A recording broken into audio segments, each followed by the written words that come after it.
When the palace curtains closed after Charles's passing, no one could have predicted that one sealed envelope hidden among his private papers would tear the monarchy apart and crown Catherine in a way that left even her in tears. The day began in quiet grief. King Charles, who only weeks earlier had appeared before the world with his familiar air of stoicism, was now gone. His passing was sudden and strangely understated, leaving even his closest advisors scrambling to understand the events of his final hours. London woke to bells tolling, and black banners draped across the gates of Buckingham Palace. Crowds poured into the streets, their voices muffled under umbrellas and tears. People clung to one another, united by shock yet unprepared for the storm about to unfold within those ancient palace walls. Inside, the royal family gathered in heavy silence.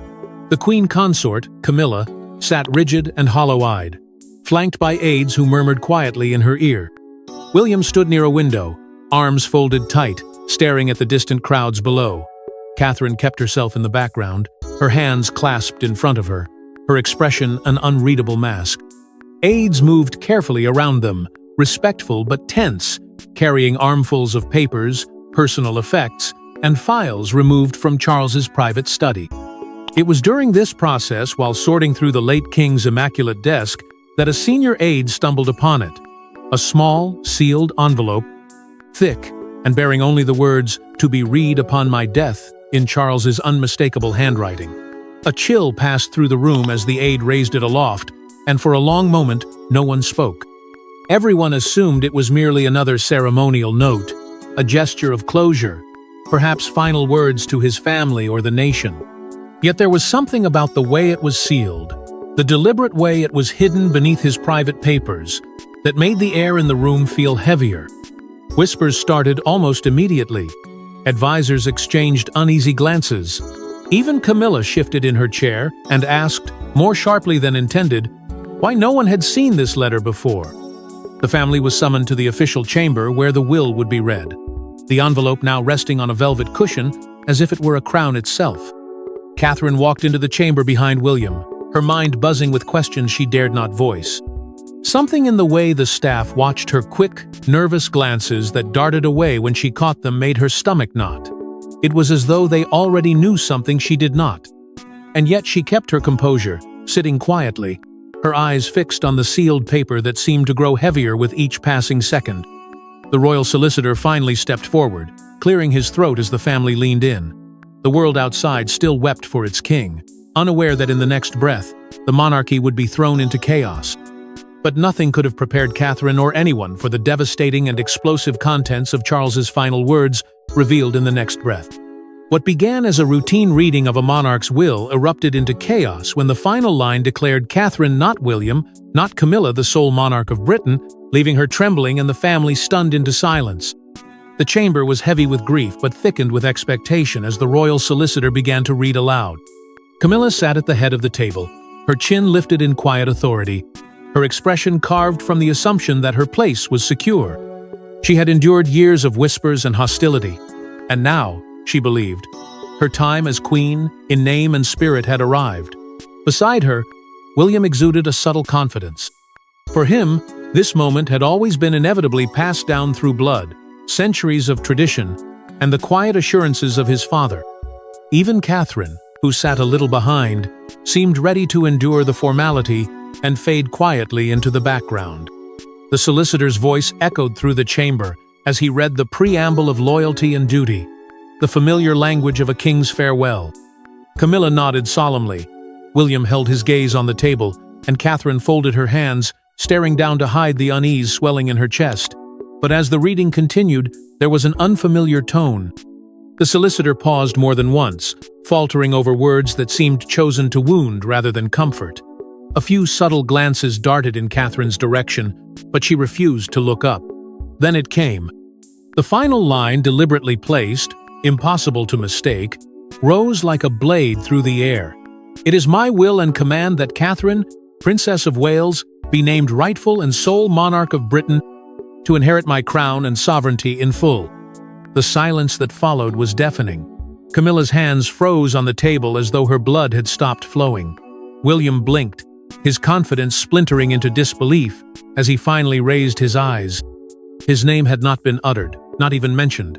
Tradition, bloodline, everything they had believed immutable, obliterated by a single sentence. Catherine's breath caught in her chest as the words sank in.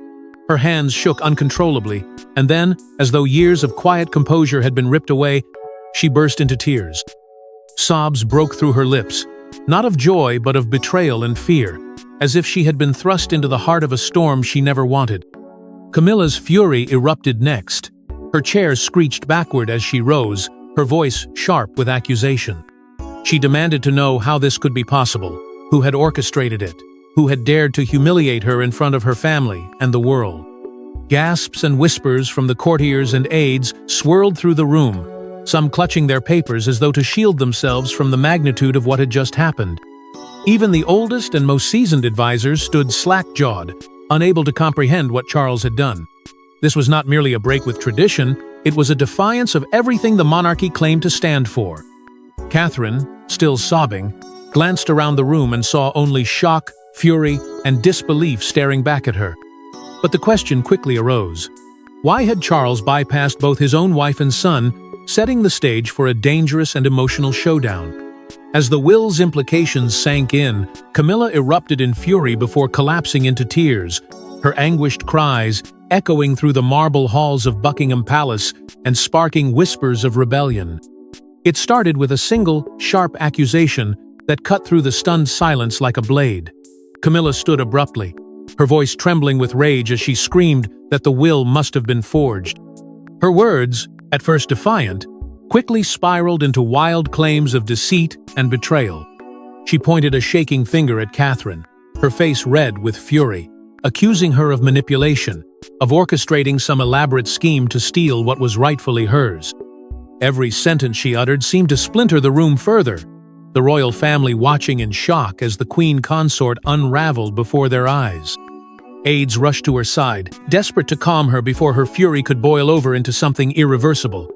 But Camilla was beyond reason, brushing them off violently, her voice growing louder with each breath. She called the document a lie, a disgrace to the crown, and refused to sit back down. Her eyes locked on Catherine, filled with a venom that left even seasoned courtiers frozen in place. The accusations only grew more erratic as she insisted Catherine had manipulated Charles in his final days, poisoning his mind against his own family.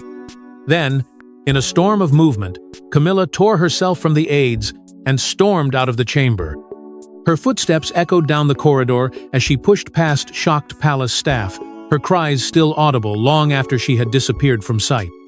She burst into the courtyard just as the press corps alert to any signs of drama trained their cameras on her. There, under the cold gaze of flashing lenses, she broke completely, sobbing uncontrollably as aides tried in vain to shield her from view. The situation only escalated as Camilla began shouting toward the journalists, her words incoherent but dripping with rage and desperation. Aides formed a frantic circle around her, pleading with her to step back inside before she said something that could not be taken back.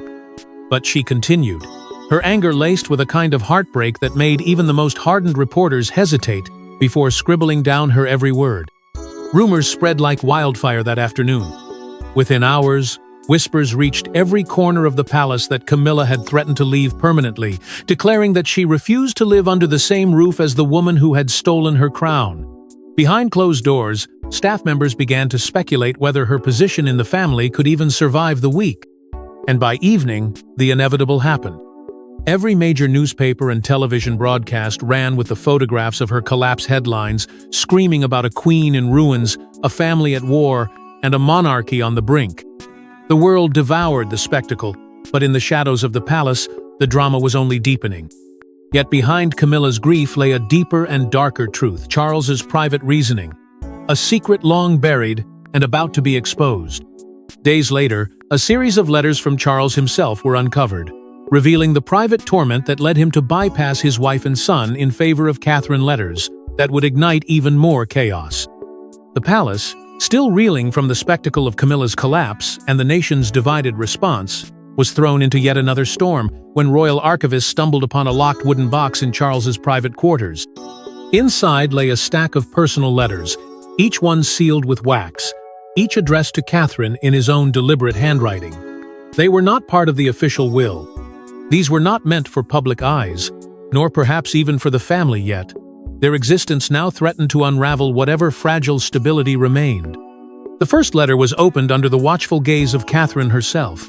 As she unfolded the delicate pages, the room seemed to grow colder.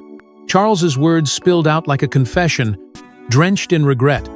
He spoke candidly of his failures as a father, admitting that his obsession with duty had left William unprepared to carry the weight of the crown. There was no malice in his words, only sorrow at the distance that had grown between them, a chasm he feared could never be bridged. Catherine's hands trembled as she read on, her tears soaking the paper. In another letter, Charles turned to Camilla, and the tone darkened. He wrote of their growing estrangement in his final months, the quiet resentments that had festered in silence. He confessed to feeling increasingly suffocated by her ambitions, her need to assert herself as queen at the expense of the family's unity. He did not hate her, but he no longer trusted her judgment. To see her fury now, these words suddenly made sense in ways no one wanted to admit. And then came the most piercing revelation of all his unflinching admiration for Catherine. He called her the quiet pillar of the family, the one whose strength had carried them through more than anyone had noticed. He wrote of her resilience, her ability to endure under relentless scrutiny, and her refusal to let bitterness define her. He admitted he had come to see her as the only figure capable of healing the monarchy and leading it into the future. Catherine could barely speak as she handed the letters to William, her eyes pleading for understanding. But as he read, his face hardened. Disbelief and hurt radiated from him in equal measure. He asked her if she had known, his voice low but sharp, and when she shook her head, his silence spoke louder than any accusation. But as the letters circulated among family and advisors, another shocking discovery emerged. Charles had drafted an alternative coronation plan in Catherine's name. Hidden in a locked chamber of Windsor Castle, palace staff unearthed a full coronation plan for Catherine, a plan that had been kept secret even from her, suggesting Charles had orchestrated her rise all along. The discovery came not in a grand ceremony but during an unassuming inventory of the late king's private storage. Behind a heavy door that required 3 separate keys to unlock, aides uncovered a collection of items that stunned even the most seasoned among them. There, laid out with methodical precision, were ceremonial robes embroidered with Catherine's insignia, a crown fashioned specifically for her head, and a speech drafted in Charles's own hand, addressed to "my people" through her. Nothing about what they found suggested contingency or doubt. It was a blueprint, deliberate and final. When the documents were brought forward and placed before the council, the magnitude of what they revealed became impossible to deny. Charles's unmistakable signature glared from the parchment, alongside explicit instructions to bypass protocol entirely. The text made it clear: Catherine was to be crowned immediately upon his death, in an intimate ceremony held within the castle walls, before any public announcement could fracture the image of continuity. In his words, he insisted this was necessary to preserve the monarchy's future, to protect it from what he called the weight of unprepared hands. But it was what came next that sent chills through the room. The plan made no mention of Camilla. Not once. William's name appeared only in passing, listed under future advice, as though his own father had decided he was unfit to rule. Their roles, it seemed, had been erased entirely from this vision. The depth of their exclusion was not an oversight, it was intentional, a shadow decision that left both stripped of the power they thought assured. Catherine, when shown the robes and speech, could no longer contain herself. She broke down, sobbing openly before the gathered advisors, her tears falling on the very documents that bore her name. There was no triumph in her eyes, only terror and heartbreak at the realization that this fate had been crafted for her in secret, without her consent or even her knowledge. It was as if she had been a pawn moved silently across a board, only to find herself at the center of a game she never agreed to play. The council erupted into argument, their voices rising as they debated the legitimacy of honoring Charles's clandestine plan. Some insisted that his final wishes carried the weight of the crown itself, while others argued the secrecy violated the very foundation of monarchy. As they clashed, the whispers of rebellion against Catherine's new role gained momentum, and she was forced to face a fractured family and a nation divided over her unexpected ascension. In the wake of Charles's shocking decision, William and Catherine's marriage reached a breaking point, their private confrontations spilling into the public eye and leaving the monarchy on the brink. For days after the secret coronation plan surfaced, William avoided her gaze. The air between them had grown heavier, filled with the silence of questions neither dared to ask aloud. But when they finally confronted each other, it was not quiet. It was explosive. William demanded to know why she hadn't refused the crown, why she hadn't stood up at that moment and insisted it belonged to him. His words were sharp, accusing, echoing in rooms that once knew only whispers of devotion. Catherine, tears streaking her face, broke down, insisting she had no choice. Every word she spoke seemed to deepen the chasm between them. She pleaded that she never wanted this power, that she had been blindsided. But William, his pride wounded beyond repair, only shook his head, calling her silence a betrayal of both him and the family. Behind closed doors, their children, wide-eyed and fragile, witnessed the heated arguments. They heard raised voices in the night and footsteps pounding down corridors. The walls of the palace, meant to shield them from the world, instead trapped them inside a storm no child should have to endure. Staff whispered of shouting matches so loud that aides outside the door stopped and stared, unsure whether to intervene or flee. Matters came to a head during a family meeting, convened to salvage what little unity remained. William, still seething, confronted Catherine before the assembled advisors and relatives. As she tried to explain herself yet again, his patience cracked, and he slammed his hands on the table before storming out, leaving aides helpless and the family stunned into silence. In that single moment, the illusion of solidarity shattered completely. By morning, the tabloids were feasting on the story. Headlines screamed about royal chaos, alleging a divorce was imminent. Photographs of William leaving the palace alone were splashed across every front page, his face grim and unyielding. Anonymous insiders fueled the fire further, leaking to reporters that Catherine had moved into a separate wing of the palace, her belongings quietly packed, and her children shuttled between quarters in awkward silence. And yet, as devastating as this fracture was, it was only part of a larger reckoning. The public had not yet given their verdict, and as rumors of rebellion brewed inside the palace walls, all eyes turned outward toward a nation divided, waiting to decide if their new queen would be met with redemption or ruin. As news of Catherine's unexpected coronation reached the streets, Britain split into chaos, some hailing her as the people's queen, others calling her an imposter, with protests brewing in every corner. In the first hours, crowds began to form outside Buckingham Palace, their chants clashing in a deafening chorus of loyalty and rage. On one side, supporters waved banners of approval, their cries full of hope, calling her the rightful heir to Diana's legacy. On the other, furious detractors carried placards branding her a usurper, accusing her of betraying William and defiling tradition. Police struggled to keep the factions apart as more and more bodies pressed against the palace gates. Every hour brought more people, more flowers, more anger, until the air around the palace seemed to crackle with tension. Social media erupted into a frenzy, fueling the fire that already burned in the streets. Hashtags trended worldwide, splitting the kingdom in two. Our Queen Catherine stood in direct opposition to "Not My Monarch." Streams of photos and videos flooded every platform of Catherine's tearful moments, of William's silent fury, of Camilla's collapse, all dissected and debated by millions who suddenly felt entitled to a say in the monarchy's darkest hour. At the gates, the contrast was stark. Alongside bouquets of white lilies and handwritten notes praising her grace, there were angry signs demanding she step down, some calling her coronation a coup. Loyalists left tributes addressed to our queen, comparing her quiet courage to Diana's radiant strength. They argued she alone carried the empathy and resilience the monarchy needed. Others, equally impassioned, declared her an imposter, a woman who had robbed the rightful heir of his crown. Inside Parliament, the uproar could no longer be ignored. In an emergency session, members of both houses gathered to debate the legitimacy of her sudden rise. Some argued that Charles's will was sovereign and his wishes final.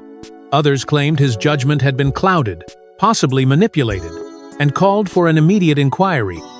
The debate spilled out of the chamber and into the streets, with every politician's words amplifying the already dangerous divide. Yet even as Catherine remained inside the palace walls, silent and unseen, she could feel the pressure mounting, a nation demanding answers, and a family waiting for her to fail. The monarchy, once a symbol of quiet endurance, teetered on the brink of collapse, caught between devotion and rebellion. But just when it seemed the monarchy would collapse entirely, Catherine made a dramatic choice that would change everything and silence her fiercest critics.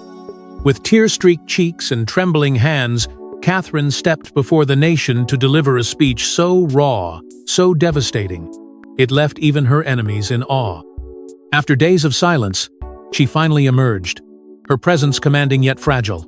The air was thick with expectation and doubt as the entire country watched, waiting to see if she would crumble or rise. Her voice, though quivering at first, carried through the weight of history and heartbreak. She began by acknowledging the pain her unexpected coronation had unleashed a storm of grief, fury, and disillusionment.